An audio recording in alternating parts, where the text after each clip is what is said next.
The first and best evidence we have for the resurrection is the body of writings we call the letters of St. Paul. He no doubt wrote other letters than the ones we've got because he refers to them, but the letters we've got are clear enough.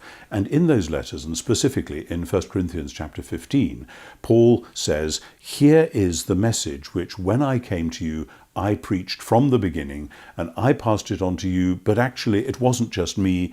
Everybody in this early Christian movement preaches this same message." And there was a bit of controversy in Corinth. People weren't quite sure that necessarily Paul was the best apostle. There were other people out there, Apollos and Cephas and so on. But Paul says, look, you know perfectly well, whether it was me or whether it was them, this is how the story goes.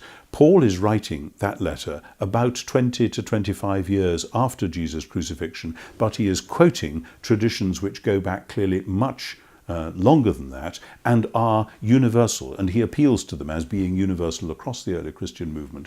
And at the heart it goes like this: the Messiah died for our sins according to the Scriptures, he was buried, he was raised on the third day according to the Scriptures, and he was seen by Peter, by the 12, by more than 500 at once, most of whom are still alive. The fact that Paul says that at that point indicates you can go and talk to them if you want. They were there. And then last of all, he says, he appeared to me. And I came in rather late in the sequence. It shouldn't have been in that sequence, but I somehow crept in at the last minute.